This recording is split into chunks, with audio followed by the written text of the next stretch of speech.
If you can hear me, if you put the letter Y in the question box, then I'll get started. If you can hear me, please put the letter Y in the question box, then I'll know you can hear me, and then I will just go ahead and get started here. So once again,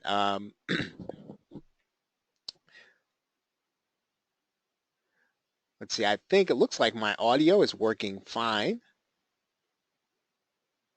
So once again, if you can hear me, please put the letter Y in the question box. Then I'll know you can hear me.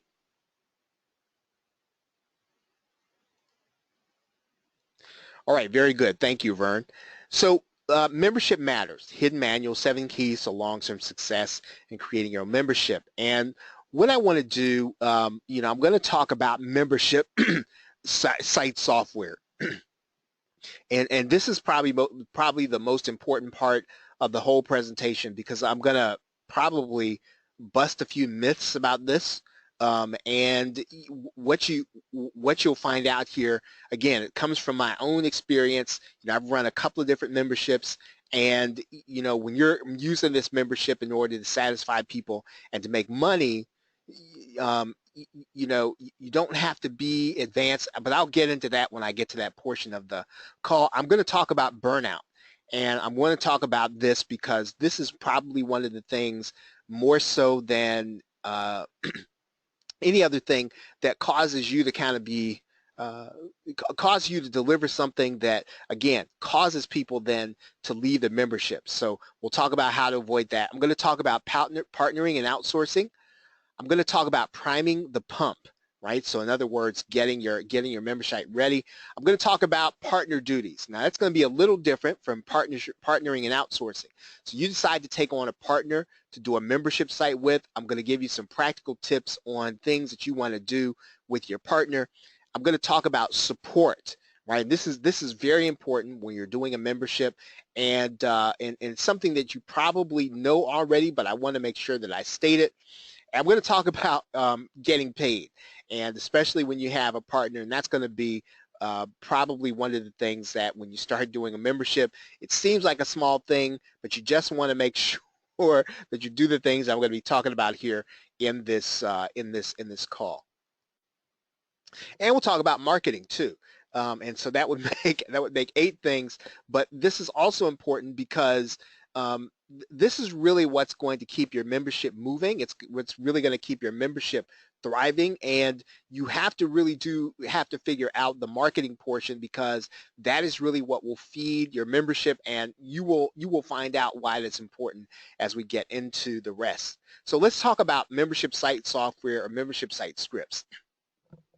Now, you want to spend the majority of your time, right? Even if, regardless of how you sold the membership, regardless of how you market, you want to spend the majority of your time putting people at the top of your marketing funnel so they'll eventually get to see your membership offer.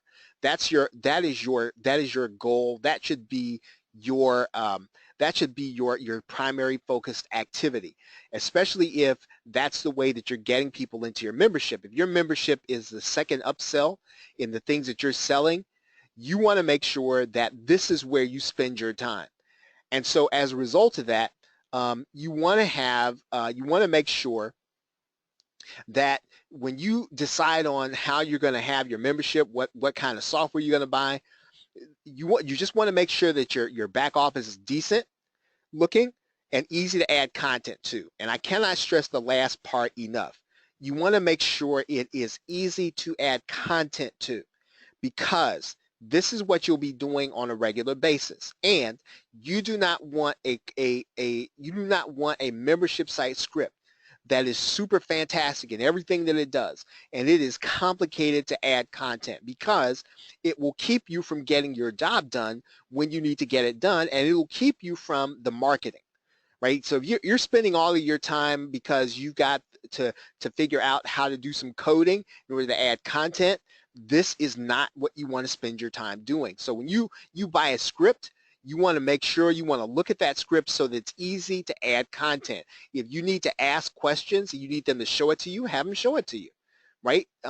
You want to spend it. You can spend an inordinate amount of time getting a membership site software to work right, and I can just tell you that from experience. You can spend a lot of time getting it up and running. You can spend a lot of time in forums and in chat rooms and trying to figure out, well, how does it work with WordPress and how does it work with my script? And that is really not what you want to spend your time on.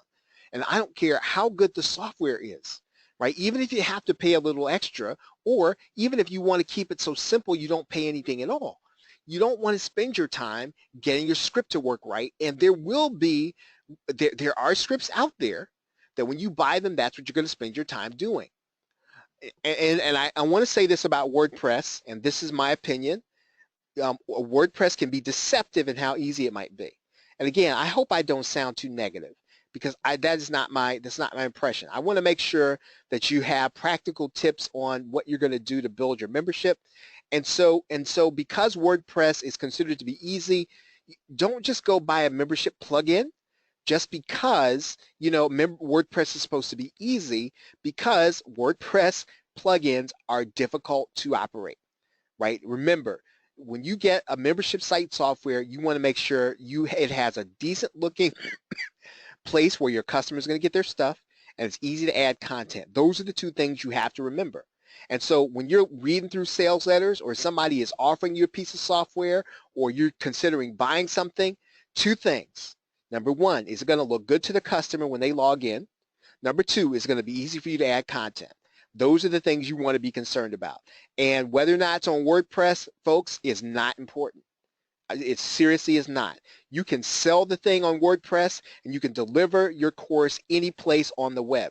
So don't feel like it has to be on WordPress. You have to have a WordPress script. You do not have to have a WordPress script. What you have to have is a place that's decent looking to your customer and easy to add content to, right? So the other thing is, membership sites are more advanced now than they used to be. So even when I was doing it, membership site scripts now do more, and they are a little easier to operate. So when you start picking and you decide on which one you're going to go with, you're going to have an easier time than I did, but still, the two things that I said are the rule you want to go by. You want this to be as simple a process as possible. So when you look at the integration with JVZoo, if you're going to sell it that way, or with PayPal, you want it to be simple to set up your memberships. You do not want it to be, again, difficult for you to manage, because you have to spend your time putting people at the top of the funnel. You can't spend your time on the membership site script. Now, every membership site script that you buy is going to have limitations. So don't look for the perfect one, right? So you don't have to look for the one that's going to do all the stuff, and it's going to, again, you have two rules to remember. Is it going to be good looking for the customer when they log in, right? Is it going to be easy to add content? Those are the two things you have to kind of pay attention to. Don't let price be your concern, especially if you're pretty sure you're going to have members. So in other words, you might feel like, well, I don't want to pay monthly. Well, don't worry about that, because if you're spending your time on marketing, and you're spending on time, and again, I'm not saying go out and spend a lot of money that you don't have, right? You don't have to pay $1 gazillion for a membership site script, but if you have something and it's really easy to operate and it looks good to your customers, and you understand it, and you know how to make it work, this is going to give you more time to go and look for customers, and you're going to eventually be more effective. And when you can get to the point where you can not only just cover, but you can eat that cost of whatever your membership site software is going to be, you are going to be marketing, and you're not going to be concerned about the price. So again, don't feel as if the script is going to be $200-$300, kind of feel like, I don't know if I want to pay that much. If you see those two rules and running in place, where it's going to be easy for them to get to and easy for you to get to content, and it makes sense to you, then you probably want to make sure you're getting that script when you're ready to start marketing your membership. Now, I have two recommendations: Genius Trainer Pro, right, and ClickFunnels. Right now, Genius Trainer Pro is non-technical. It's easy to use, and it's a great price. I think it's $27 a month. For some folks, were able to get it during the launch period. But Genius Trainer Pro is about as easy to operate for the customer and for the and for the person who's actually delivering the membership than anything. Right? So if you have it, you can really do memberships quickly, and you can add content quickly, and you can make a good looking membership site quickly. ClickFunnels is a little technical, but it follows those two rules. Right? You don't have to have a lot of training. They do have a lot of training, but you can get a membership site set up pretty quickly, and it's going to look good for the people who are logging in. Right? So that's kind of all I have to say about membership site scripts. I want to move on to talk about burnout. Burnout, when you start talking about memberships, and this is really important because it's easy to burn out if you're not careful whenever you're running a membership, because you have actually you've actually taken some responsibility for somebody. You've taken responsibility to give somebody results on a regular basis, and people are paying you on a regular basis, almost like you're getting a check, almost like you're getting a paycheck. And so you really do want to, right? When you start doing a membership, there's something inside all of us that wants to make sure that we're really delivering to the people who are paying us on a regular basis. But you want to make sure you do not burn out. And so the more you have to show up, right? The more you show up, the more you have to show up. Now I'm going to tell you what that means right now. When you start talking about promising what you're going to deliver, if you promise a lot of live training and a lot of your presence, then you're going to have to do that on an increasing amount of your time. So I want you to think twice about doing a forum. I want you to think twice about doing a Facebook group. And again, if a Facebook group is necessary, then do it. If it's beneficial to the people, then do it. But do not just put a Facebook group in part of your offer to make it attractive, to make it sell. Bad move, because you will then have to be there and you'll be expected to be there. And when you're not going to be there, then you're going to disappoint people. And then when people are disappointed, that's when they decide, okay, you know what? I don't really need this. You know, I'm just kind of spending my money and this guy or this lady doesn't even show up. Right? So again, when you promise that you're going to show up, you have to show up. And the more you start putting yourself, making yourself the point of the membership. Remember, look, when you set up a membership, you don't want to make yourself the focal point of it, right? You want to focus your attention on promising and delivering on content and tools that people can use to help them. Because look, the fact of the matter is, a membership is not coaching where they're paying you for your time. Right? People want to pay you for your time. You have to charge like a coach. I want you to get that, right? If you want people to pay you for your time, you have to charge them like a coach. When people are paying for a membership, they're paying to be able to be self-taught. Now, you might actually give them some guidance, but you want to focus on giving them guidance through your products, through your PDFs, and through your tools. Right? Does everybody get that? So if you're here and you get that, please put the letter Y in the question box. I want to make sure you understand what I mean when I say that. Now, even if you could deliver a live webinar every single night of the week, right? Your members don't have time to attend them all, right? So again, don't make yourself the focal point of your membership. Right? Your members don't even have time to attend all of those webinars and do all that content. You want to focus your time and celebrate results to the people that are part of your membership. You are helping them to get results. And if you do these things that I'm telling you, you will avoid burning out before your membership is over. And again, that is vital to this whole process of really giving people on a regular basis what they expect, right? Because again, you make promises, you're delivering on a regular basis, you're over-delivering on a regular basis, and then you'll continue to get paid on a regular basis. Let's talk about partnering and outsourcing, right? Let's talk about partnering and outsourcing. Now, if at all possible, this is just, again, when you do a membership, you want to have a partner if you can, if it's possible. I'm not saying that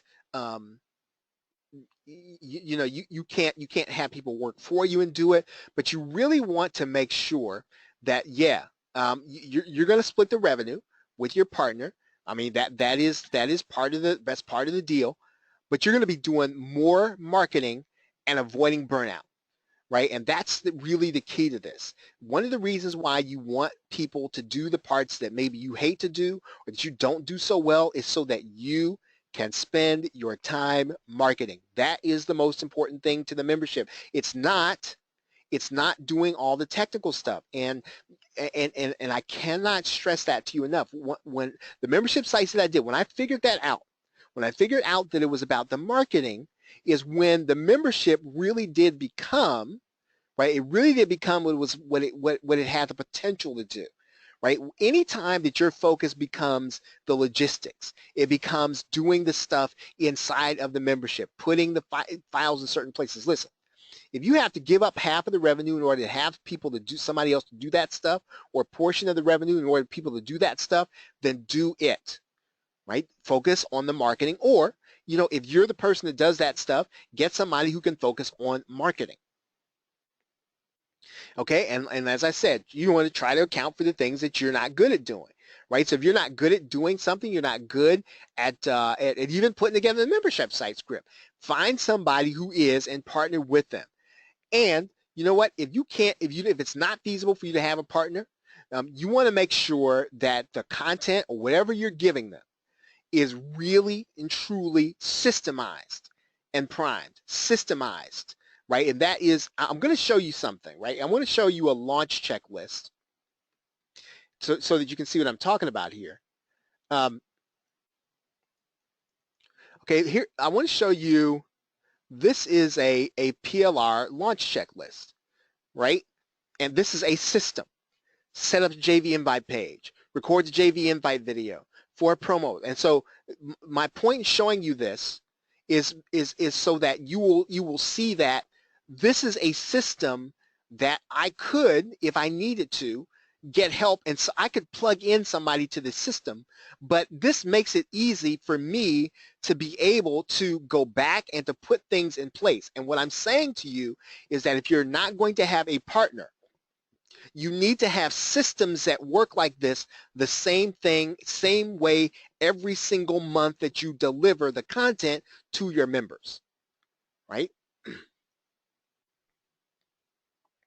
Okay, I'm going to go to, I want to talk about priming the pump, right? Priming the pump. And this is actually just good practice, and I talked about this on the call. Start your membership with more content in reserve than you need, right? So if your membership is about WordPress plugins, and you gotta start by having WordPress plugins to deliver your membership, make sure you have 3 to start with. If your process is to go out, buy some plugins, or to have them made, have the first 3 made when you open the doors of the membership, and you're going to drip them to your customers, yes, but you want to start with the first 3 months of everything you're going to deliver when you open the doors, because it's psychological. You will actually then start to deliver all the other content within 1 month's time if you already have that content in place. There's something about not having it in place that makes it difficult to get your content made on a regular basis. Once you have the 3 months in place, what you want to start doing then is you want to start setting your schedule every 30 days to put a new piece of content in line behind the other ones. Right? Every 30 days, you want to make sure the content is, the next thing is ready to be dripped, even though you're 3 months ahead. You want to always be 3 months ahead in any membership, because this really does give you a little room if you got to go on vacation, if something happens, you're going to be off for a month, and you're just kind of experiencing burnout, then you have some content in place. Always start your membership with more content in reserve. My idea is 90 days, and then again, start creating your content on a systematic basis for the membership. So whatever it is that you're delivering, make sure that you're getting it in place, ready to be delivered 1 month, 1 month at a time. And I want to come back to this, because this kind of harkens back to what I talked about about making yourself the point of your membership. Do not And this is tempting, and it will tempt you. Do not substitute live content for what you're supposed to deliver. Well, folks, we're going to do a webinar. Um, no, that's a bad habit to get into, because once again, what it does is you get out of the habit of getting off of the system. Listen, membership sites are systematic, and when a membership site is systematic, you will enjoy the income. If you make it into a job, you will start to disdain the income. You won't like it, and you'll eventually come to the point where, you know what, I don't think I want to do this anymore. When you have a system in place, and you're not the point of it, you don't have to show up for it, then what you're delivering is what you promise, and you're not substituting, yourself as a live webinar for what you're now. I'm not saying don't do a webinar. I'm saying when you do a webinar, it ought to be a bonus. It ought to be something extra. Hey, you know what, folks? This month, I'm going to surprise you with a webinar. And I'm just going to give away some good content. That's the way you do a webinar inside of your membership. You want to make sure you don't substitute. Instead of the product, I'm going to do this webinar. It's going to be a super duper thing. And you're going to be, no, that's not the way you want to do it. Now, I want to talk about a few miscellaneous details here.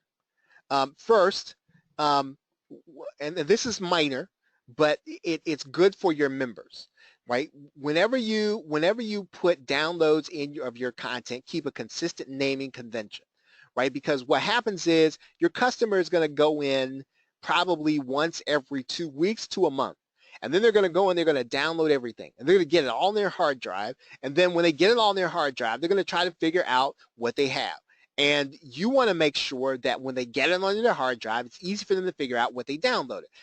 A lot of folks are just looking to get it onto their hard drive, get some onto their mobile device so they can go look at it or watch it when they go to work, or when they go to the doctor's office, or when they get on on public transportation, or when they go to the gym, or whatever the case is, right? They just want to sit down and they want to enjoy your content. But look, if your content is difficult to figure out when they get it on their hard drive, and they got to log back into the membership to figure out, okay, what was this what was this file, and this file went to this lesson, and no, you want to make sure that you name your files so that when the customer downloads it, it is obvious what it is that they have and they can put on their devices. Again, minor thing, but it makes for a more enjoyable an enjoyable experience for the customer. Make sure that the place your customer has to log in is easy to navigate. When your customer logs into your membership site, it ought to be so obvious, right? So obvious as to what to do, that they would have to stumble over, right? Stumble over getting started, right? So make sure that what your customer has to log in, wherever they log in, it's easy to find, easy to navigate. Here's another thing that doesn't come up enough. You will have people who it doesn't happen all the time, but sometimes it will. You'll have people who are going to post your stuff on the Black Hat forums. And I don't want you hanging out there, because it'll only kind of drive you mad and drive you batty to see your content being shared on there. But all you really want to do is just go in there, right? When your content's being shared on one of the Black Hat forums, you go in there, you should have an account in there and say, look, I work hard like everybody else. Don't download my stuff. If you need it and you want it, email me and then let's talk, or Skype me. But don't download my stuff, man. I'm working hard for this. That's all you got to do. And some people will be okay with that vibe. Other people are just going to be kind of like, oh, I don't care. This guy, I don't care about that stuff. I'm getting this content. So you're not going to be able to prevent people who want to share your content. But like I said, it's just a one or two line thing. You're just going to go in there and just say, hey, come on, knock it off. If you really need it, send me an email, and then I'll listen to you, or I'll consider it, or something, right? But don't download and share my stuff here, right? Okay. And last thing is, if you disagree with your partner, don't do it with a member, right? So you got your partner, and so it's going to happen all the time. It's a little bit now. How many of you all are parents, right? If you've ever been a parent, you know what happens with your kids. They play one against the other, right? And so you don't want people playing one partner against the other, even if your partner is wrong, right? You talk to your partner behind closed doors. Now, when you decide you don't want to be bothered with each other, and there's something truthful and you got to address it, then you address it. But you don't disagree with your partner in front of another member, and it's just it's not cool. And if you're sharing revenue, that's the last thing you want to do. Okay, I want to talk about video and directions. Um, and this is very important, and it goes kind of unsaid, and there are times when I've done it, and quite honestly there are times when I have not done it, right? Have video every place, right, where your customer goes when they first get started. So in other words, you want to make the videos that they can get to instructional. You want to make sure they get to the point, but you want to have it every place. So when they log in, there'll be a video that shows there and says, hey, you know what, just want to welcome you.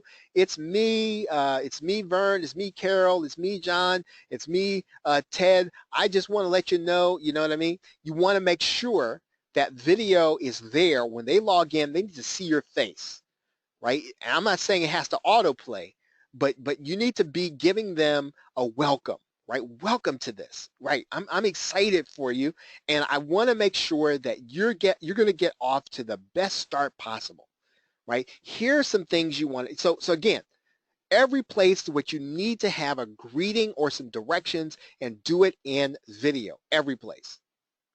Okay, give them videos on where they can find stuff. And again, I'm not saying that giving people videos on how to do stuff is fantastic. That's the minimum, and you have to do that. But you want to also give people some videos on where they can find stuff, man. And there have been times when I've done it, times when I haven't done it, and times when I've done it, it's worked out extremely well. It'll decrease the amount of support calls you get, and it's also going to increase the level of enjoyment of your customer. Okay, give them videos on how to access your site, right? So it's not, so maybe they didn't get the email. You can do some of this inside of JVZoo. You can do some of this on the thank you page. Give them a video, show them exactly how to access it. Tell them what happens if they don't get the email, what they should do. Show them in a video. Do not leave any stone left unturned. This really makes for a good customer experience. You have people at various levels of technological understanding, right? And that should not mean that somebody quit. How many, nobody should quit a membership because they're not technical. That's the way I look at it, right? So you don't want to have people quitting your membership because, and I've seen this. Now, some people are going to quit your membership just because, they're going to quit it and they're going to say, I'm not technical. I don't want to be bothered with this. And they're going to say that. But some people, they mean it.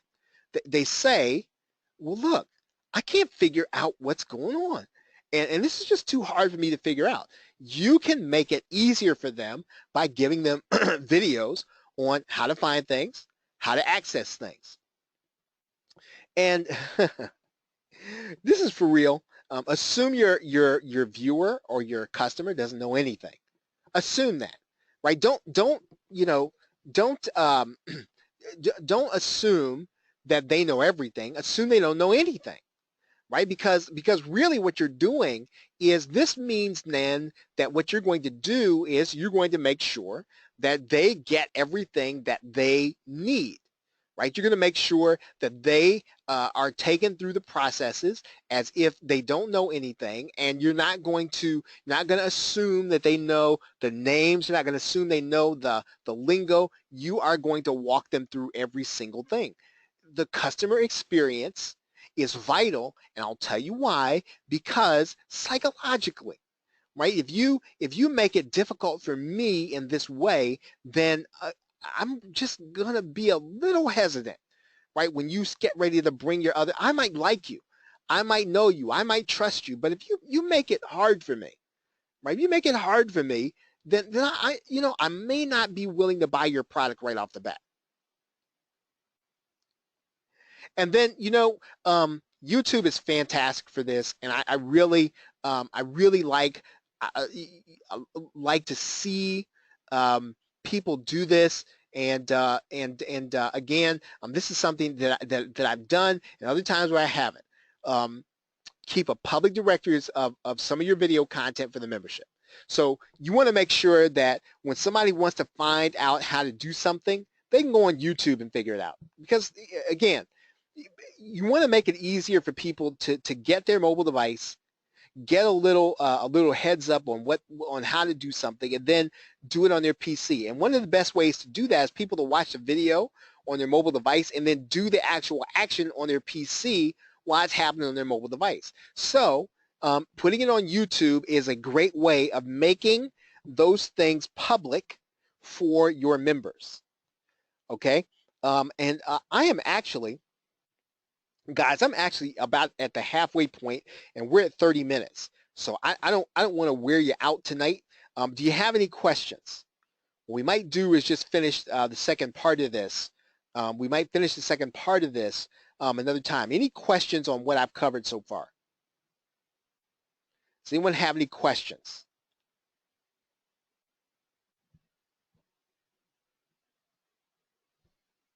Okay, so well, let's see if I can push through this. Okay, so let's talk a little bit about support. Okay, you want to make sure your support based on a paper train and not solely on email. Do not do email support. You can do an email site. There are paid solutions. I think Zendesk is a paid solution, and it is easy to operate.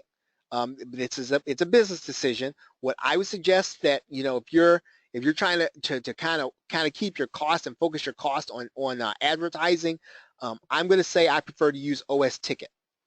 Right, and I think I have a PLR course called Help Desk Jumpstart that'll help you to do that. A lot of you all have that course, and that'll show you how to get OS tickets set up on your server to do your own support and to make some modifications. Now again, some of you will opt for Zendesk. You'll go ahead and make the payment, which is fine, right? But if you're watching your pennies and you want to focus and keep your dollars focused on marketing, then OS Ticket is a great way to go. Do not use Skype for support. You'll be tempted. You'll be tempted to say, you know what, I want to help this guy. Just get me on Skype. No, do not do that. And it has nothing to do with how wonderful your customers are. It's just that when you start circumventing your own support venues, you are opening yourself up in order to stay on Skype all the time. And again, your primary goal in running a membership, your activity. What is your activity? Remember I said your activity is to put people at the top of the funnel, right? That's your activity. That's your goal, right? It's not doing support. So whatever you have to do to make support a system, you have to do it.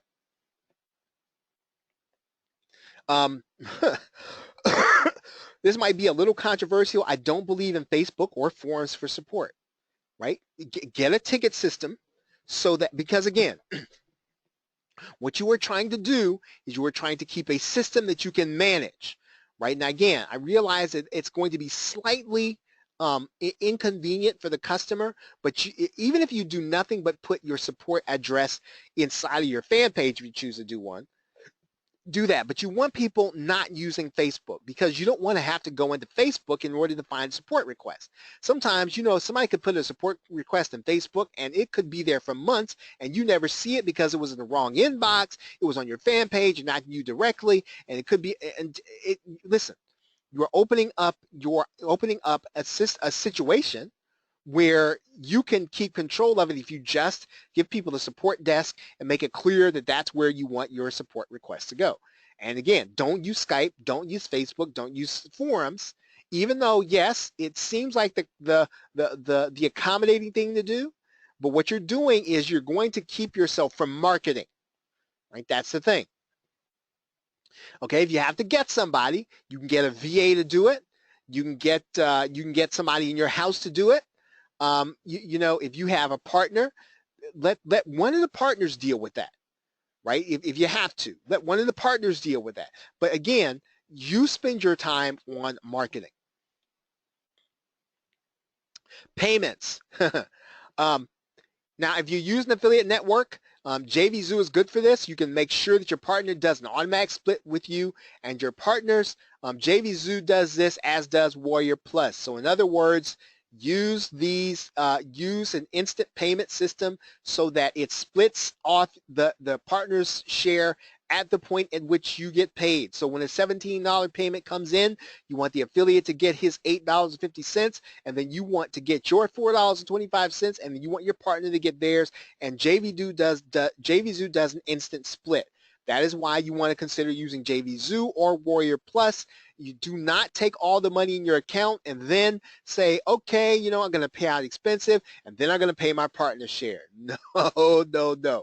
That's not the way you want to do it. You want to make sure that, you and the partner, you guys are getting paid at the same time, and that you're getting paid instantly unless you agree that it goes into an account and that you're going to give, you're going to give full transparency or whatever the case is, right? If you choose an affiliate plugin or a shopping cart, make sure that there's an easy to discern partner split. So even if you choose to use not to use JVZoo or Warrior Plus, just make sure that the partnership is transparent and that it's easy for your partner to tell what's happening. Even when you totally trust your partner and have no reason to suspect any wrongdoing, you want to make sure you're paid when something happens. So somebody makes a purchase, you want to get paid. You want to make sure you see the money go into your PayPal account.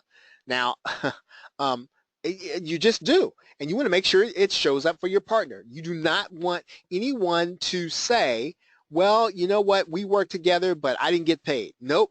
You want to make sure that when there is a purchase, you use the instant payment system so that your partner gets paid and you get paid. Let's talk about partner duties while we're talking about partners. Now, this is something that you might want to have something written down, right? Or sometimes you won't. But you have to have a clear sense of what the duties are. Right? You're going to have a partner. Everybody's got to know exactly what they're going to do. You got to know what needs to be done. So that comes back down to a checklist, and you got to know who's going to do what. And again, this is where coming back to putting your membership activity on a checklist like this is important, because you can then say, okay, you know what? I want Ralph to do this. I want Ted to do this. I want Charles to do this. I want Jim to do this. I want Carol to do this. I want Vern to do this. I want John to do this. I want Scott to do this. So you know what I mean? So you want to make sure that you've got all the duties that have to happen on a monthly basis, and that you know who's going to do what. And then, you know what, to be honest, you know what's cool about a membership and you have a partner? You can take off, right? You're getting paid on a regular basis, but your kid has something that's coming up and you get to go to it, and you don't want to be stuck and chained to your computer. That's why you have a partner, right? You want to have that built in where you get a little time off. And don't be afraid to play around with the payout percentages. If a partner is not really doing 50%, but they're doing maybe the value of what they're doing is 25%, that's a way for you to kind of get the payment right, where the partner gets 25% versus 50% if what they're doing doesn't really rise to making more money for the group, making more money for the partnership. Okay? And lastly, I want to talk about marketing, and I have been mentioning that over the course of this call, and it really is important. It's probably the most important thing when it comes to a membership site.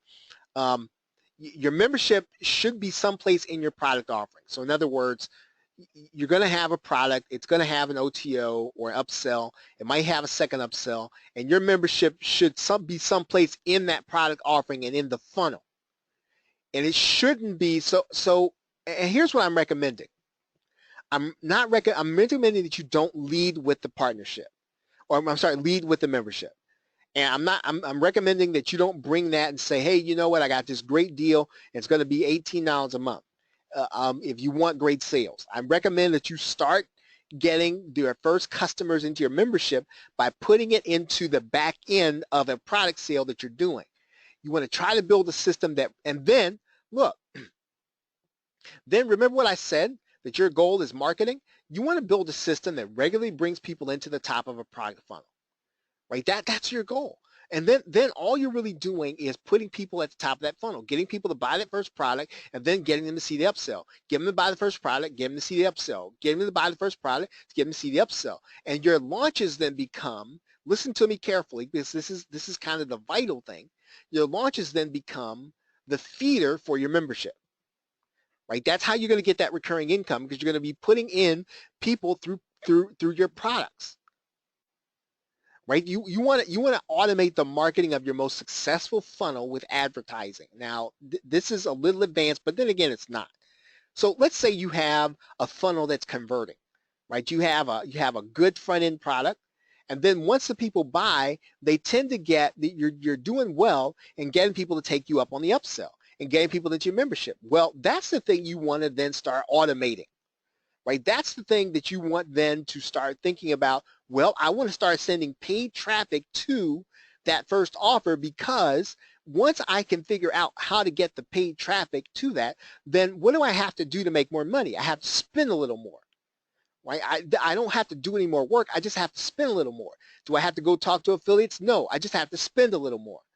That's automation. That's scale. Right? That's really what scale is, where you're not at the point where you're doing more stuff, you're just spending a little more, and you're spending $1 to get $3. You're spending $1 to get $4. You're spending $1 to get $2. You know, and so when that's the case, you're not working to increase your business. You're taking capital, you're investing it, and that investment turns into cash, right? Because you understand that the funnel you have is converting, and that $1 you spend in advertising comes back in $2 to $3 in sales, right? So when you find a funnel that's working, automate it with advertising, and that's how you're going to get and build up this membership site. Now, there's more to advertising than just Facebook. You can also build affiliate networks, right? And what do you build affiliate networks for? You build affiliate networks so that people can do what? Get people in the top of your funnel, right? And it